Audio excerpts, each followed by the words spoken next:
सभी दर्शकों को राम राम। आपको कुंडली की यह एक खाली तस्वीर दिखाई दे रही है और इसमें अलग अलग भाव हैं। ज्योतिष के जानकारों को यह बताने की जरूरत नहीं है इसमें कौन सा भाव प्रथम है, कौन सा द्वितीय है, कौन सा तृतीय है, कौन सा 12वां है, कौन सा 10वां है। परंतु किस भाव में कौन सा ग्रह सबसे कमजोर पड़ता है, और जैसा कि मैंने कल बताया था कि एक अकेला ग्रह ही पूरी कुंडली का संतुलन खराब कर सकता है। क्या यह संभव है? हाँ, बिल्कुल संभव है। कैसे संभव है? तो ध्यान से देखिए। सूर्य 7वें नंबर की राशि में, दूसरे भाव में, 7वें भाव में, 10वें भाव में और 11वें भाव में। दूसरा, 7वां, 10वां और 11वां जैसा कि आपके सामने स्क्रीन में शो हो रहे हैं। अपनी कुंडली में ध्यान से देखिए कि सूर्य इन भावों में 7वें नंबर की राशि पर तो नहीं बैठा। अगर इन भावों में सूर्य 7वें नंबर की राशि में बैठा है तो ध्यान से सुनिए, दूसरे भाव में धन से कमजोर करेगा आपको। कभी आप धन इकट्ठा नहीं कर पाओगे, हमेशा न्यूट्रल के न्यूट्रल रहोगे। अगर माइनस में नहीं रहोगे तो कभी प्लस में भी नहीं जाओगे। 7वां भाव, जीवन साथी से हमेशा तकरार, व्यापार में घाटा और कभी जीवन साथी से बनेगी नहीं। कुंडली का 10वां भाव, कर्म क्षेत्र में हमेशा नैया डूबी रहेगी, किसी सरकारी सर्विस में कभी नंबर नहीं आएगा।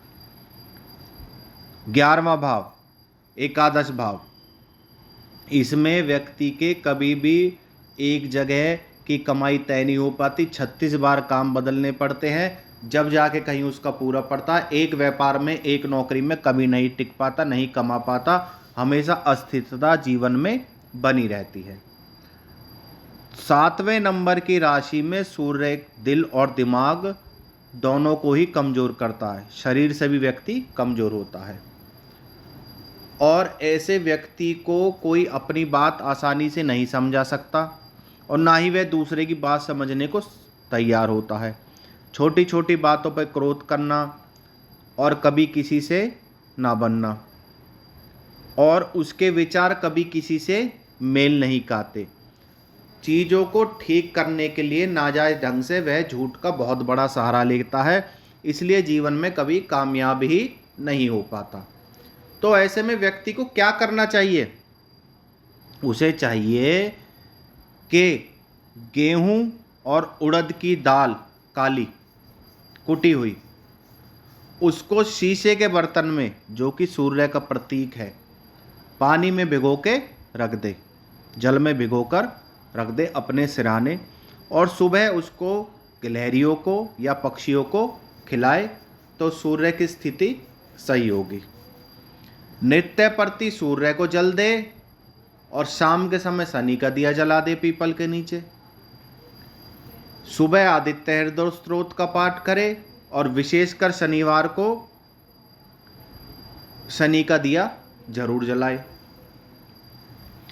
और इसके अलावा एक मुखी, 7 मुखी और 4 मुखी रुद्राक्ष व्यक्ति जरूर धारण करे तो व्यक्ति को लाभ होगा। और सूर्य का गायत्री मंत्र सुबह निकलने से पहले 7 बार जरूर पढ़े या 11 बार पढ़े तो सूर्य की नकारात्मकता कम होती है। चलिए अब बात कर लेते हैं चंद्रमा की। कुंडली में स्क्रीन में दूसरा, तीसरा, छठा, 7वां, 10वां और 11वां भाव आपके सामने शो हो रहा है। ज्योतिष के प्रत्येक जानकार इस बारे में डीपली जानते हैं और अपनी कुंडली में आसानी से मैच भी कर सकते हैं। अपनी कुंडली में देख के चंद्रमा कहीं इन भावों में 8वें नंबर की राशि में तो नहीं बैठा, और ऐसे में व्यक्ति को धन, पराक्रम, शत्रु, जीवन साथी, कर्म क्षेत्र और सोर्स ऑफ इनकम 6 प्रकार से हानि होती है। दूसरे भाव में धनहानि, तीसरे भाव में मेहनत में और पराक्रम में कमी और पराक्रम का फल ना मिलना, छठे भाव में ऋण रोग शत्रु घेर लेंगे, 7वें भाव में जीवन साथी से नहीं बनेगी और 10वें भाव में कर्म क्षेत्र डाउन जाएगा, अशुभ रहेगा, मेहनत का फल कभी नहीं मिलेगा। और 11वें भाव में आमदनी के साधन हमेशा रुष्ट रहेंगे। तो ऐसे में व्यक्ति जो भी 8वें नंबर की राशि में चंद्रमा में इन भावों में बैठा है, उसका अंतर्ज्ञान बहुत ही कमज़ोर होता है, बहुत ज़्यादा भावुक होता है और अपनी क्षमता को कभी किसी के सामने नहीं दिखा सकता।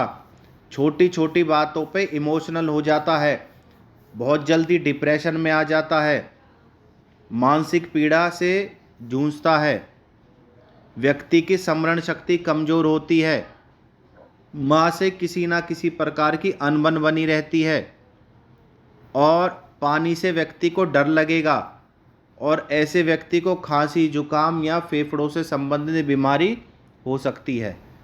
और चंद्रमा के अशुभ होने पर व्यक्ति को खांसी, जुकाम, अस्थमा, नींद न आना और दिमाग को विचलित करने जैसी अनेक समस्याओं का सामना करना पड़ सकता है। तो ऐसे में व्यक्ति को क्या चाहिए? जिस चांदी के लॉकेट पे स्वयं शिव बने हो, प्योर चांदी का, उसको स्फटिक की माला के बीच में डाल ले और धारण कर ले सोमवार के ब्रह्म मुहूर्त में, तो चंद्रमा का नेगेटिव प्रभाव खत्म हो जाएगा। चंद्रमा का गायत्री मंत्र प्रतिदिन पढ़े, कम से कम भी 11 बार, और जब घर से निकले तो लाभ होगा। पूर्णिमा के दिन खीर का दान दे और पक्षियों को चावल खिलाए, तो ऐसे व्यक्ति को लाभ होगा। खांडे सारी मिश्री, धागे वाली मिश्री, उसका दान किसी भी सोमवार को दे दे, पूर्णिमा को दे दे गरीब आदमी को, तो ऐसे व्यक्ति को लाभ होता है। आइए अब बात कर लेते हैं मंगल की। तीसरा, छठा, 10वां और 11वां भाव, ये मंगल अगर चौथे नंबर की राशि में बैठा है तो इन भावों को तो कमज़ोर करेगा ही। व्यक्ति के पारिवारिक जीवन में कोई ना कोई समस्याएं लगी रहती हैं, शत्रुओं के सामने पराजय का सामना करना पड़ता है, जमीन संबंधी विवाद व्यक्ति के जीवन में पीछा नहीं छोड़ते और कोर्ट कचहरी में हार का मुंह देखना पड़ता है। कर्ज कुछ ना कुछ व्यक्ति को लगा रहेगा, एक कर्ज चुकाएगा दूसरा चढ़ जाएगा, दूसरा चुकाएगा तीसरा चढ़ जाएगा। ऐसे व्यक्ति को रक्त संबंधी बीमारी, फोड़े फुंसी, कैंसर और ट्यूमर की संभावना होती है। तो मंगल बड़ा खतरनाक है। अगर मंगल चौथे नंबर की राशि में इन भावों में बैठा है तो व्यक्ति को प्रतिदिन सुंदरकांड का पाठ या बजरंग बाण का पाठ तो जरूर करे। लाल वस्तु का दान दे, विशेषकर मसूर की दाल जो लाल रंग की होती है उसको भिगोकर पानी में रख दे और गिलहरियों को खिलाए। बंदर को गुड़ और चना खिलाए। अपने दाएं हाथ में तांबे का कड़ा जरूर धारण करे।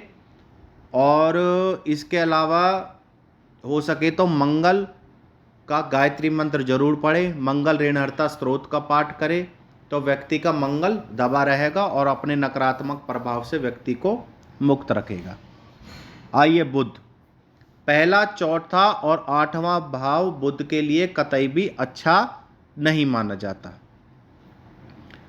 पहले भाव में तो व्यक्ति को नसों से संबंधित कोई ना कोई बीमारी रहेगी, सिर दर्द, दिल, दिमाग, नस, इन पे बुध का ही कब्जा होता है, तो ऐसी कोई ना कोई बीमारी व्यक्ति को परेशान करती है। रीढ़ से हड्डी से संबंधित परेशानी हो सकती है।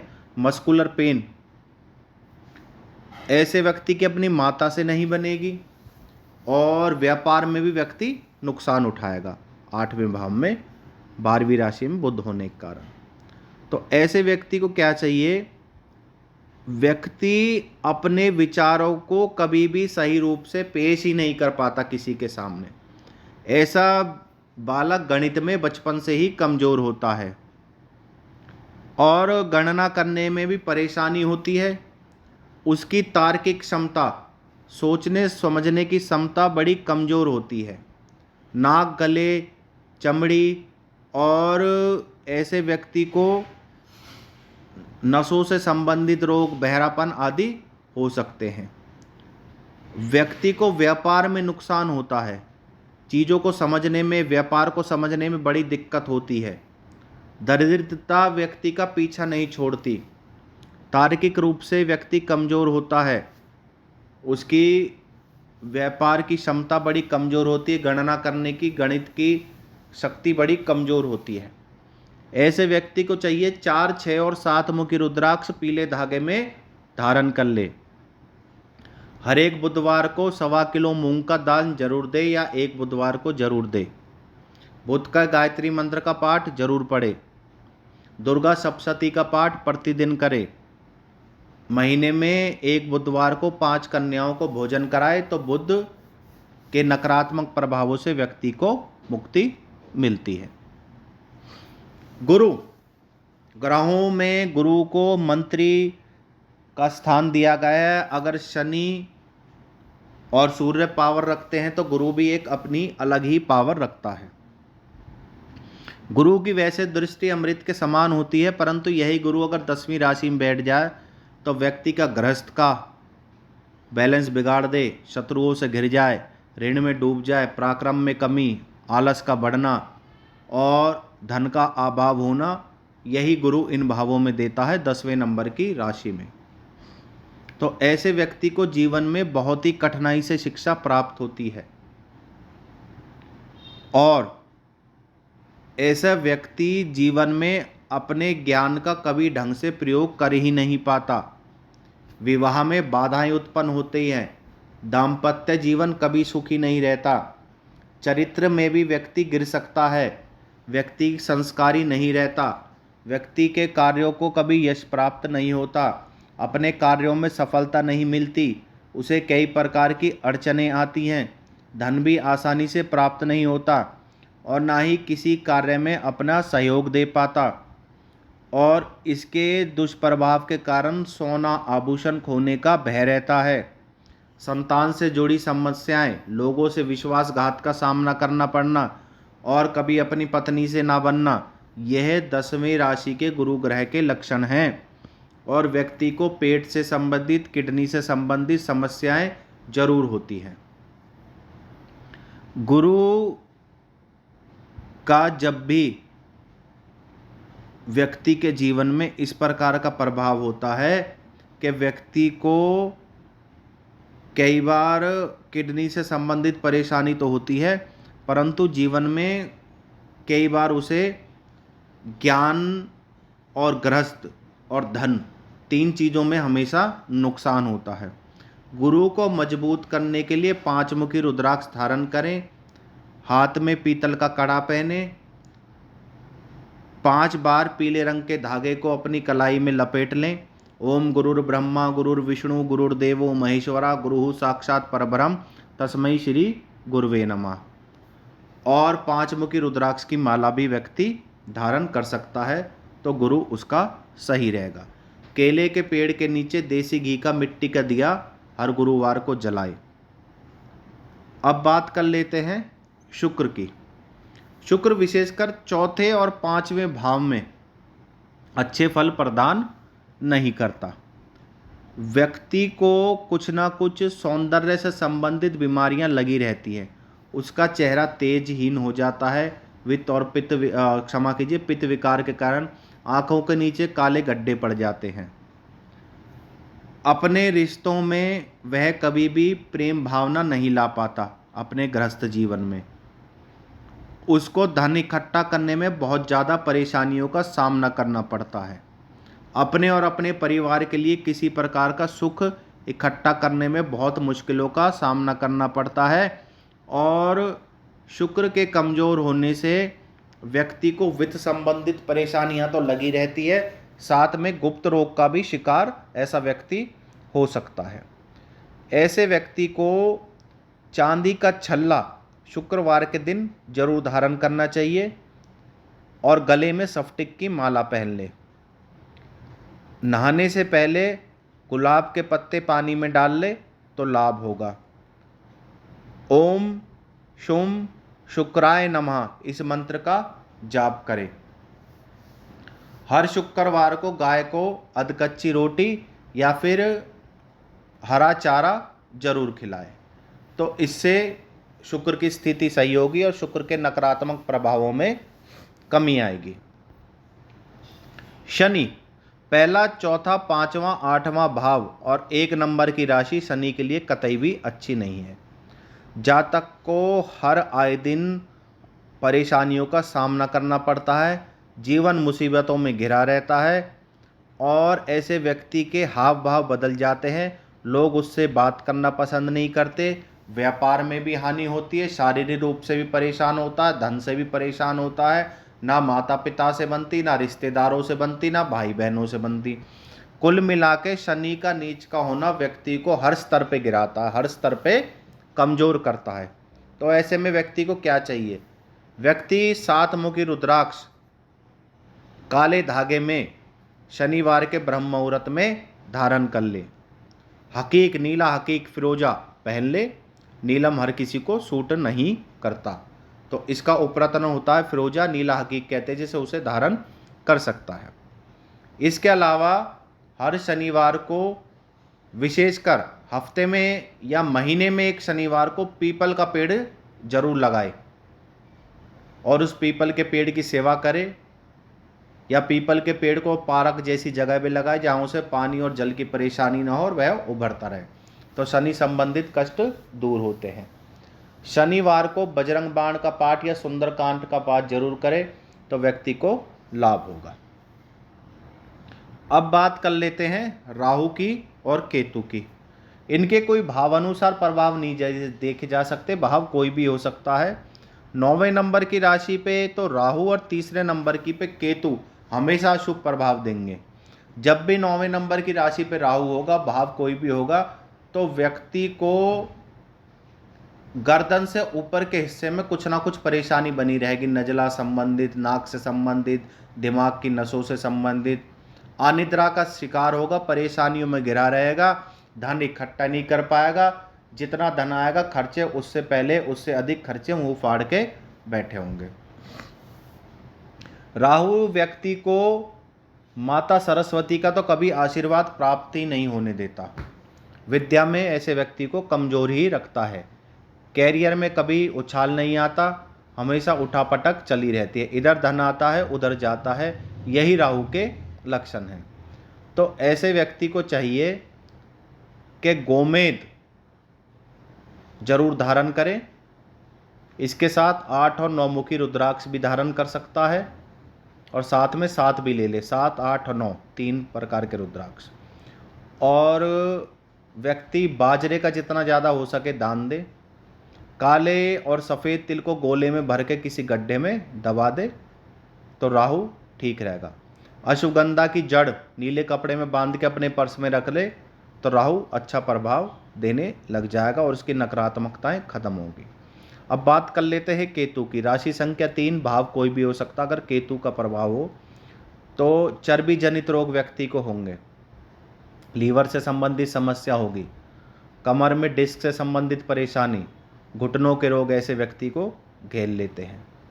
व्यापार में सफलता नहीं मिलती, पूजा में मन नहीं लगता, माता पिता से नहीं बनती, संतान से नहीं बनती। कुल मिला के ऐसा व्यक्ति कहीं ना कहीं परेशानियों में घिरा रहता है। तो ऐसे व्यक्ति को चाहिए गणेश कवच का पाठ करे, लहसुनिया धारण करे, सफ़ेद रंग के तिल की आहुति से हवन करे, सफ़ेद रंग का सफ़ेद तिल गोले में दबाकर कहीं भी किसी सुनसान जगह पे दबा दे या पानी में बहा दे। मछलियों को दाना डालें, मछलियों को कुछ ना कुछ खिलाते रहें तो केतु अच्छा रहेगा। और इसके अलावा व्यक्ति जहाँ तक हो सके जीवन में सफ़ेद रंग के वस्त्र जरूर धारण करे। अंदर के वस्त्र जैसे अंडरवियर, बनियान सफ़ेद रंग का पहने और कुर्ता भी सफ़ेद रंग का, कुर्ते पजामे सफ़ेद रंग के, शर्ट पैंट, जितना सफ़ेद कपड़े से टच रहेगा उतना ही सही रहेगा। इसके अलावा 7, 8, 9 मुखी रुद्राक्ष व्यक्ति धारण करेगा तो केतु के प्रभावों से, नकारात्मक प्रभावों से मुक्ति रहेगी। तो आप अपनी कुंडली को ध्यान से देखिए और यह पता लगाइए कि कौन सा ग्रह किस भाव में और किस राशि में बैठा है और किस प्रकार की नकारात्मकताओं का आपको सामना करना पड़ रहा है, और इन उपायों से आपको इन प्रभावों से मुक्ति मिल सकती है। तो नवग्रह के बारे में यही मेरी एक अभूतपूर्व जानकारी थी जो शास्त्रों द्वारा प्रमाणित है।